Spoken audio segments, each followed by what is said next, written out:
All right, guys, here's a comparison that I've really been wanting to do for you.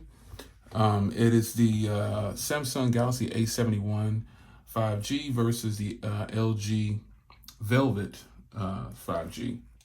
So, as far as 5G speeds go, I'm going to go ahead and tell you, it's no use in me doing a speed test up here because both of these phones are not going to have the best speeds up here where I'm at.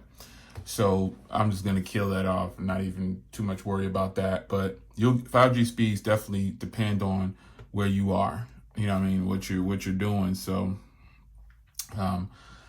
the question I had, I was talking to the people in my group and I was like, man, what processor is in this phone right here? Because I initially thought it had the 730, but when I put it in the system, it matches the processor in this LG Velvet, which is the 765G.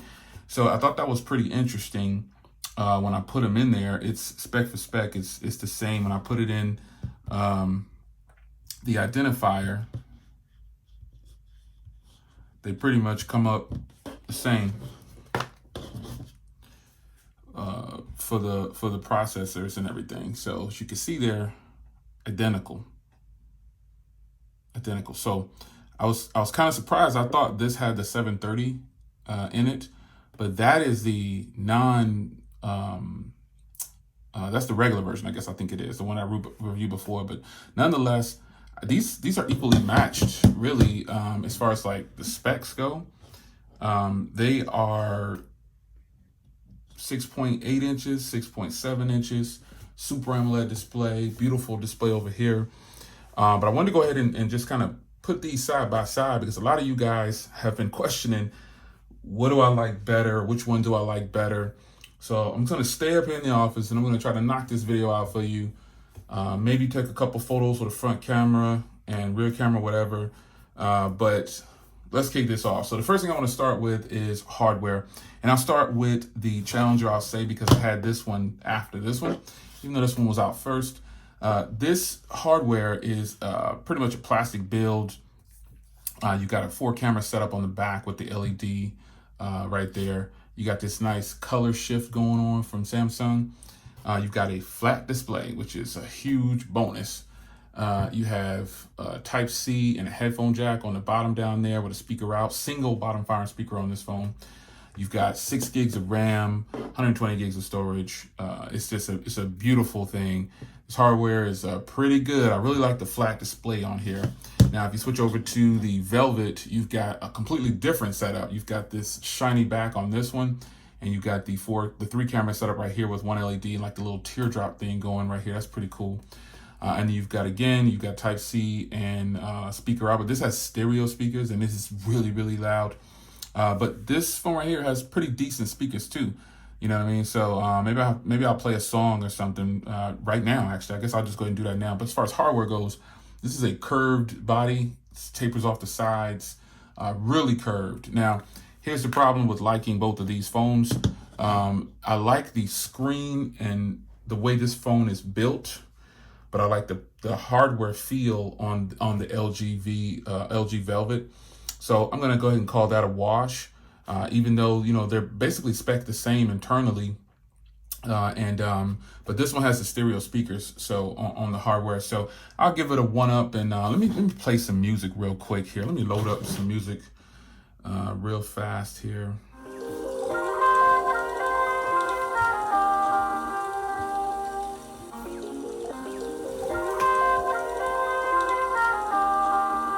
Downtown, I got that heat. Let's go.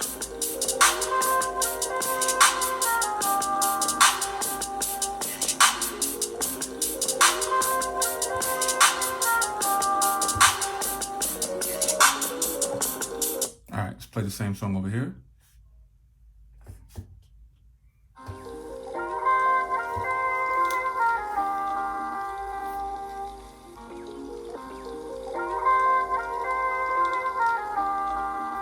Downtown, I got that heat. Let's go.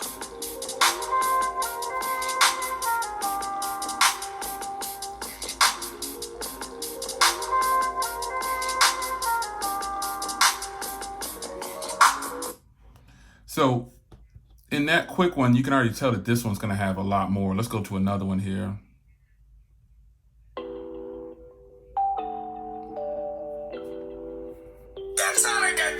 let's go.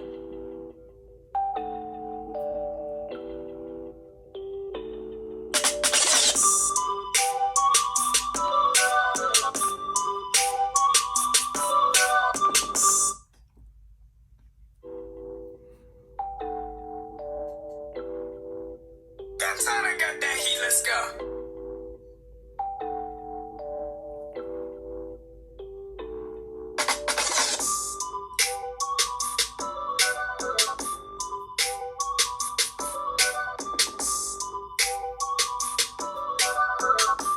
So you get the gist of it. I wanted to show you that the Velvet has much better speakers, and really through this video, you're not gonna be able to really pick it up how good they really are, but the Velvet speakers are just banging hard. It's incredible.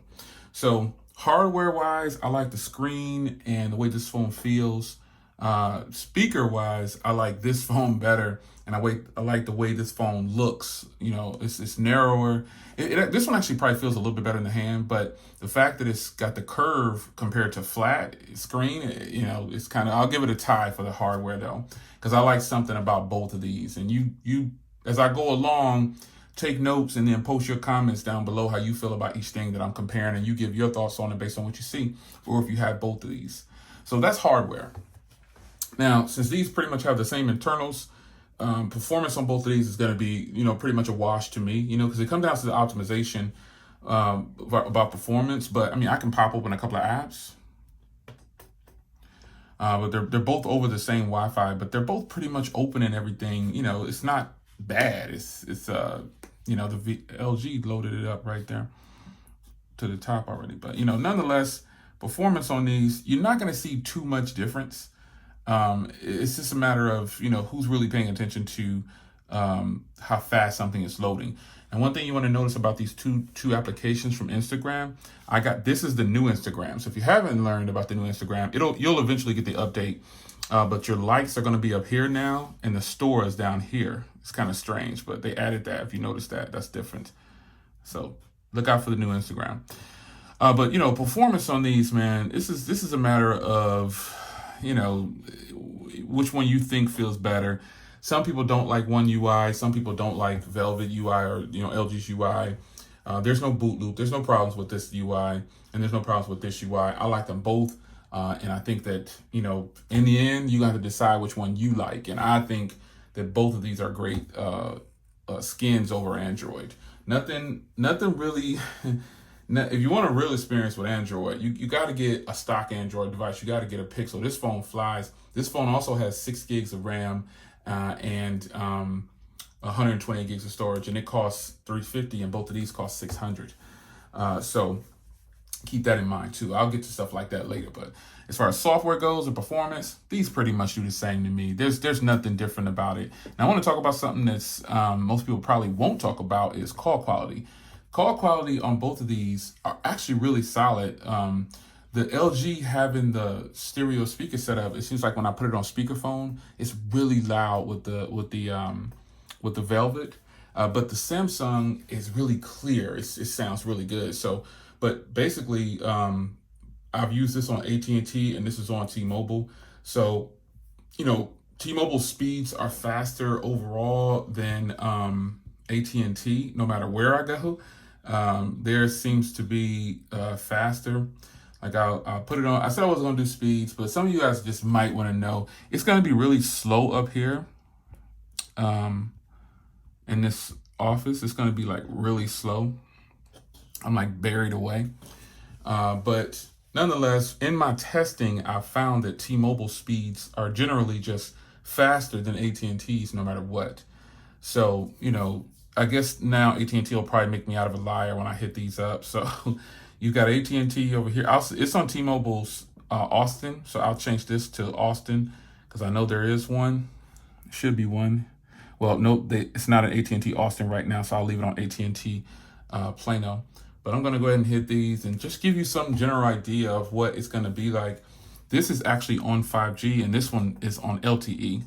See, the AT&T one picks up some things, you know, on 5G. Sometimes it's on 5G, but most times it's not. So both of these speed tests right here is garbage compared to my my Verizon or my Fi. You know what I'm saying? So that's something to be desired as far as these speed tests go. But generally, like I said, the T-Mobile one is pretty much always faster than the AT&T, and you know, this isn't really a good test to me because it doesn't really pull down what the devices can really do as far as the actual speeds for day-to-day use. And I talked about a speed test in another video, and it doesn't really, the networks on here, there's too much that goes into the network when it comes to speed tests. So right now I want to show you Google Fi on the speed test right now. Let's see if I can, just real quick. This is a dual SIM, and I have AT&T and Google Fi. So I have AT&T here, I have T-Mobile here, and I have AT&T and Fi over here. So Fi is in my Verizon account. Where's my Verizon one at? It's somewhere around here. My Verizon account is around here somewhere. But nonetheless, the Fi is pretty fast, but my Verizon account is really fast. So as you can see the difference here with Fi, and I'm in an area of my house where it's pretty stupid. It's no service really at all. But look at how well Fi does compared to, and it's on LTE compared to the other two carriers, T-Mobile and AT&T. So, network is going to depend on a whole bunch, man. And that's just what I'll leave it at. But I will tell you that if you have never used Google Fi, you probably want to give it a try because let me brush them off again. You can hear me brushing it off, but you probably want to give Google Fi a try, man, because their network is way better than what they get credit for. So, it's a matter of preference. You're gonna have to determine whether or not you want to switch to Fi or not. But I'm telling you that Fi is the truth, man. And my Verizon account does really well too. So network, phone calls, speeds, to me, it's kind of a wash. T-Mobile is always faster than AT&T, and that's just what it is. So price on here and what these phones are offering. Now, these both cost $599. The difference that the LG has is if you can get it on promo right now, you can get an actual case and get this for $300 through AT&T. And that's the bad part about the Velvet is it's not available everywhere. You can actually get this through T-Mobile, Samsung. You can get it. It's unlocked. You can get it directly. You have options. With AT&T, this is a more functional. You get more phone, but this also adds on $200. So that's why I took it off, because it brings the price of the phone up, and you guys are going to say, whoa, that's not fair, blah, blah, blah. And you'd be right. So I'm just kind of comparing these two, but functionality and options, the Velvet wins once you add the case. But if you use the Velvet like this is just another Android device. Now let's talk about battery. The Velvet gets stomped. I don't know any way to say that. The Velvet is a nice phone for battery, but Samsung's standby time is beast mode, man. I mean, it is beast mode. This phone only sipped 4% overnight from 100, and this one sipped about 10 or more. But again, this comes down to optimization for the software, and this is something that some companies just can't get right. They can't get right. This has a 4,500 milliamp hour battery inside, and this has a 4,300 milliamp hour battery inside. And when you compare them, it's kind of like they're both getting really decent screen on time, but the Samsung is getting a lot more. And that's just what it's going to be. This battery is 200 milliamps more, but the software is probably optimized a little bit better than the Velvet. This is One UI 2.1, by the way, and they're both running on Android 10. And I believe they're both on the June security patch. So, it's a matter of you're not going to know this if you don't have them both. This is getting probably 7, 8, maybe top 8 tops, maybe on a great day. 7, 6.5, 7 for sure, possibly. But on the Samsung, I can pull down close to 9 or 10 sometimes. So that's important. And so battery life is really good on this phone right here, man. It's just incredible, man. Now it could be that, Now I keep a darker wallpaper on here. This is a Super AMOLED display, and this is a POLED display. So there's a difference. This has a higher resolution by just a tad bit, the pixel count. But other than that, man, I think these are some of the most closely matched phones that I've ever used. They both have pretty much the same they're even both running on a UFS 2.1. That's how fast the speeds are. So for transferring the data with the memory, or transferring things with the memory, they're both right there. So with all that being said, let's get into the 32 megapixel front for photos, and the 16 in the rear, and the 48. This has a 64 megapixel camera on the rear as the main shooter, and a 12 ultra wide, and a 5 and a 5 for a macro and a depth. And this one has a 48 megapixel wide with a 8 megapixel for ultra wide, and a 5 megapixel depth sensor. So this does not have a macro, obviously. This records in 4K on the front, and the Velvet, I believe the Velvet does record in 4K on the front. Let me just verify, because I've shot video with the Velvet. Yeah, there we go. Let me switch it though real quick. Yeah, there we go. 4K for the Velvet too. And I remember doing 4K with the Velvet. I just can't remember. I was like, man, does it have 4K? Now, where the Velvet is gonna win, as far as the cameras go, it's gonna be audio for video. The Pro mode of the Velvet, or LG's Pro mode, is unmatched when it comes to camera software and recording. And the Velvet has everything the V60 has. You know what I'm saying? So it's got the bokeh voice, the MSR stuff, or whatever it's called. Like, you can enhance the microphones. It's got all of that. Don't laugh. But it's got all that, and the Samsung doesn't. So enough chitter chatter. This is a long video. I know it has to be. Sometimes it's gotta be like that. I'm getting my floss on with a 2-hour video. Floss be going in, man. Floss. I like that sometimes though, because if I ain't doing nothing, I can just pop that bad boy on, chill out and watch. I love long videos. Some people don't like long videos.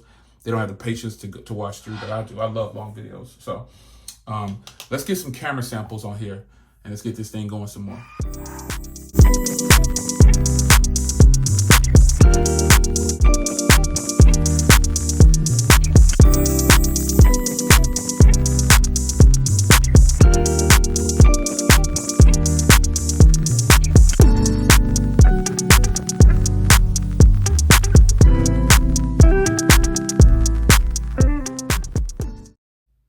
All right, guys, so here is the the rear camera on the Samsung Galaxy A71 5G. What do you think about this quick sample? All right, so now here is the LG Velvet with a quick sample. I did turn on bokeh voice since it's an option. Got to shine like it can, but no pro mode or anything like that. But what do you think about this sample? Okay, anyone else have mixed feelings about what they just saw? That's kind of strange, right? So in this setting, now let's be clear here. I've done a camera sample and video review on the LG Velvet, but I always say you got to be able to perform in any situation. And ultimately, folks, I have one LED going in a completely dark room. It's just a really powerful LED. It's like 200 LEDs or 150 LEDs, something like that. I don't know. But it's just shining right down right here. The room is completely dark. So that's enough to give a great vlogging set situation or whatever. And I just took photos and quick video samples right here. And the Velvet's front camera just blah. The front camera for photos just didn't stand up to Samsung's camera. However, what did you think about, the rear was obviously better on Samsung too for photos in this situation. But it's strange because the Velvet does really good, like in a bright, well-lit situation, but most phones can do that. Samsung surprised me with this one, just based on what I can see through the viewfinder of each one and looking at the photos. And now that I've loaded them up, it's a shocker that the Samsung cameras are a little bit better in stills than the Velvet in this lower light situation. Now, as far as video goes, what do you think about that? I think they're both fantastic. The LG has a little bit more of a crop on it for the 4K, but nonetheless, I think they're both good. So here's the skinny. The Velvet is a phone. Now, let's just be clear here. I gotta say it. I can't just leave it out. This is an option for this phone. Now, the Velvet, of these two phones, I get more, I feel great when I use my dual screen. This is just beast mode right here. This is just something that you just can't, it's just great. However, when you take this away, obviously the Velvet becomes just another Android phone. And how does it perform? It performs great. But these phones cost identical in price and they are equally matched in specs. What do you guys think? Which one of these would you buy? And I know you're going to say, oh, Jay, neither one of them are worth $599. Listen, get past that. They're $599, man. So I'm asking you directly, which one of these would you purchase if you just purchased them just like this? Flat out, just like this. Which one would you get? Which one do you like? You know, which one would you buy for $599? It's a tough one. Because remember, I'm going to toss up between hardware. I like something good about both hardwares. This is a tough one with me. I gotta leave you hanging on this one because the fact is I own them both, so I can switch if I need to. I get to use them both. But reality is, you know, it's gonna come down to which software you like better, which hardware you like better. Performance is equally matched, folks. Which cameras you like better. But battery is definitely better on the Samsung. And then when you add on this case for the Velvet, you get even less battery at that. So, but nonetheless, these are both really good, and it's actually really hard for me to choose like a winner. But so you just kind of go through everything that you went through with me with this video, and you determine which one you like better: hardware, cameras, speakers, you know, all of that. You know what I mean? Music is by Tana So Lit, so you know that's who sponsors probably nearly everybody on YouTube at this point for music. You can buy beats from him as low as $2, folks. $2. You can get a beat from him. I think it's $2 or $3. You can get a beat that you own, and he will not file a copyright against you for using it on YouTube. A lot of YouTubers have switched to Tana, and other, at least the people I know on YouTube, they all use Tana's music because you buy the beats, they're yours, you can do it what you want. YouTube has been filing claims on people for free music that they gave us years ago. And I've been getting copyright strikes from stuff 10 years ago that I got off free for YouTube. And I think it's because of the economy right now. These people aren't getting any money, or YouTube's not paying them, so they're going back filing claims and trying to get money from other people off their videos. And I'm not sharing revenue with somebody for something that's supposed to have been free. So I just turn the video off and delete it. Unfortunately, that's how it goes. It's your man Jay, Tana So Lit for your music, and come right back here for all your phone comparisons, unboxings, reviews, for the real stuff. I'm out.